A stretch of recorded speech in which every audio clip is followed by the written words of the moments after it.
सुपौल में एनडीए प्रत्याशी दिलेश्वर कामत के नामांकन के बाद जनसभा का आयोजन किया गया, जिसमें एनडीए के कई दिग्गज पहुंचे। कार्यक्रम में उप मुख्यमंत्री सम्राट चौधरी, लोजपा आर के राष्ट्रीय अध्यक्ष चिराग पासवान, लोक मोर्चा के राष्ट्रीय अध्यक्ष उपेंद्र कुशवाहा, राज्यसभा सांसद रामनाथ ठाकुर, मंत्री विजेंद्र यादव, नीरज बबलू, शीला मंडल, नीतीश मिश्रा और रत्नेश सभा सहित अन्य नेता जनसभा में शामिल हुए। इस दौरान जनसभा में मौजूद लोगों से नरेंद्र मोदी को तीसरी बार पीएम बनाने की अपील की गई। उसके बाद नेताओं ने जनसभा को संबोधित करते हुए कहा कि बिहार में डबल इंजन की सरकार और तेजी से विकास हो रहा है। केंद्र में भी फिर से एनडीए की सरकार बनी तो विकास की रफ्तार और तेज हुई। कहा कि अब हम लोग ऐसा कानून बनाने जा रहे हैं जिसमें बालू माफिया, शराब माफिया, भू माफियाओं की खैर नहीं है। अब उन माफियाओं को या तो जेल जाना पड़ेगा या फिर से नेपाल भागना पड़ेगा। इस दौरान उप मुख्यमंत्री सम्राट चौधरी ने राजद पर तीखा हमला किया और कहा कि लालटेन युग का अंत हो गया और अब एलईडी का जमाना आया है। उन्होंने आरक्षण को लेकर भी राजद पर प्रहार किया और कहा कि लालू यादव ने सिर्फ अपने परिवार को आरक्षण दिया है। इस दौरान जनसभा में बड़ी संख्या में भीड़ देखी गई। आइए आपको सुनाते हैं कि सम्राट चौधरी, उपेंद्र कुशवाहा और चिराग पासवान ने क्या कुछ कहा है। लेकिन साथियों, ये भी जानना चाहता हूँ, राजद के लोग आपके गांव में आते होंगे, उनसे पूछिए कभी आरक्षण दिया है क्या? कभी दलित को आरक्षण कभी दिया? 2001 में चुनाव हुआ मुखिया जिला परिषद का, ना दलित को आरक्षण था, ना अति पिछड़े को आरक्षण था। ना 2002 में नगर निकाय का चुनाव हुआ, ना दलित समाज को आरक्षण था, ना अति पिछड़े समाज को आरक्षण था।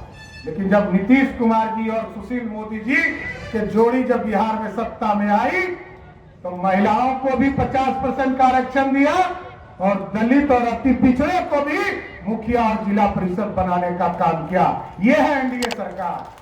लेकिन लालू जी का आरक्षण का मतलब क्या है मालूम है? पहले अपनी पत्नी को मुख्यमंत्री बनाना, फिर अपने बेटा जो पानी ढोता था क्रिकेट में, कभी क्रिकेट नहीं खेला, वो पानी ढोने वाले को उप मुख्यमंत्री बनाया। फिर दूसरा बेटा जिसने अपनी पत्नी पर अत्याचार किया, दरोगा बाबू की पोती, जो पहला यादव मुख्यमंत्री हुआ थे मंडल जी के बाद, और आप सोचिए कि उनकी पोती को तंग करने वाले को लालू जी ने मंत्री बनाया। फिर दूसरे कहा कि हमारी बेटियों को सत्ता देना है। एक बेटी जब चुनाव हार गई लोकसभा का तो कहा राज्यसभा भेज देते हैं, एमपी बनाया। अबरी एगो टूरिस्ट बेटी लाए हैं जो सिंगापुर से सीधे छपरा की धरती पर आया है। अब सोचिए कि छपरा की बेटी को न्याय मिलेगा कि लालू जी की बेटी को न्याय मिलेगा? लेकिन साथियों, मैं आपसे यही आग्रह करूंगा, ये दू तो चार हो गया। आरक्षण के मामले में पत्नी को, बेटा को, बेटी को, लेकिन अब सोचिए जो 5 गो बहन बेटी बच गई है उसको विधानसभा का टिकट कब देंगे? तब तक हम लोग बोलते रहेंगे कि 5 गो बेटी और ने बची है भाई। तो लालू जी का मतलब है अपना परिवार, और अपने परिवार के लिए आरक्षण है, किसी गरीब के लिए आरक्षण नहीं है साहब। एकदम नौजवान अकेले बिहार में, और एकदम अस्वस्थ रहिए। बीच बीच में लगता है ललटेनिया घुस जा रहा है। विजेंद्र बाबू ने तो इस इलाके में बिजली बहुत लंबे समय से खड़ा किया है और अब लालटेन का युग खत्म हो गया, अब तो एलईडी बल्ब का युग है ना। इसलिए एकदम बेफिक्र रहिए, कोई कितना भी घुसने का काम कोशिश करेगा, ये मोदी और नीतीश की जोड़ी है, उसको पूर्ण रूप से साफ करने का काम करेगा। कि बिहार की जनता ने और देश की जनता ने ये मन बना लिया है कि एक बार फिर से तीसरी बार मौजूदा प्रधानमंत्री आदरणीय नरेंद्र मोदी जी को देश का प्रधानमंत्री बनाना। इसमें कहीं कोई संदेह नहीं, और जरूरी भी है, जरूरी है हमारे प्रधानमंत्री जी का तीसरी बार देश का प्रधानमंत्री बना। आज जिस तरीके से हमारे प्रधानमंत्री जी ने देश की अर्थव्यवस्था को मजबूती देने का काम किया, आज से पहले 1 दशक पहले भैया हमें से कोई नहीं जानता था कि भारत की अर्थव्यवस्था किस पायदान पर है, कौन से नंबर पर है कि भी नहीं है। पर आज पिछले 10 सालों में हमारे प्रधानमंत्री जी की बदौलत देश की अर्थव्यवस्था दुनिया की 5 सबसे बड़ी अर्थव्यवस्थाओं में शामिल है। ये देन हमारे प्रधानमंत्री जी की है। कुछ लोग बोलेंगे कि भैया अर्थव्यवस्था अर्थशास्त्रियों से जुड़ा हुआ विषय, हमें उससे क्या फर्क पड़ेगा। पर जब देश की अर्थव्यवस्था मजबूत होती है, हर राज्य का राजस्व बढ़ता है।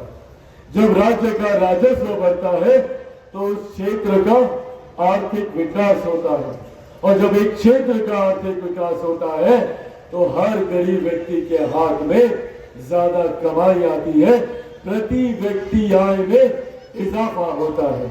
और यही कारण है कि पिछले 10 सालों में लगभग 25 करोड़ से ज्यादा लोग गरीबी रेखा से बाहर निकलकर मुख्य धारा के साथ जुड़ने का उन लोगों ने काम किया।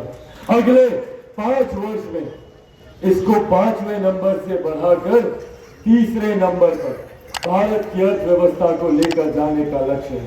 सोचिए आने वाले 5 वर्षों में कितने करोड़ ऐसे और परिवार होंगे जो गरीबी रेखा से बाहर निकलने का काम करेंगे। देश में पहली बार एक ऐसे प्रधानमंत्री आए। और मित्रों, आज देश के लोग चाहते हैं कि फिर से नरेंद्र मोदी जी भारत के प्रधानमंत्री बने। जहां भी हम लोग घूम रहे हैं, देख रहे हैं, इस चुनाव में एक बात बिल्कुल साफ है कि सरकार बनेगी तो एनडीए की बनेगी और प्रधानमंत्री बनेंगे तो नरेंद्र मोदी जी ही बनेंगे। यह बात बिल्कुल तय है। और ऐसा इसलिए है कि हमारे प्रधानमंत्री जी ने अपने शासन काल में देश की जनता के लिए करके दिखाया है। पहले के चुनावों के अवसर पर जब प्रधानमंत्री जी की ओर से कुछ वादे किए जाते थे तो विरोधी साथ वाले लोगों को भी शंका होती थी। इतना बड़ा मुद्दा इन्होंने तय किया है, वादा किया है, हम पूरा करेंगे, पता नहीं पूरा हो पाएगा कि नहीं हो पाएगा। लोग शंका की निगाह से देखते थे, लेकिन आज तो अपने काम से हमारे प्रधानमंत्री जी ने साबित किया है कि तमाम ऐसे मुद्दों को जिसको उन्होंने अपने हाथ में लिया उसको पूरा करके दिखा दिया है।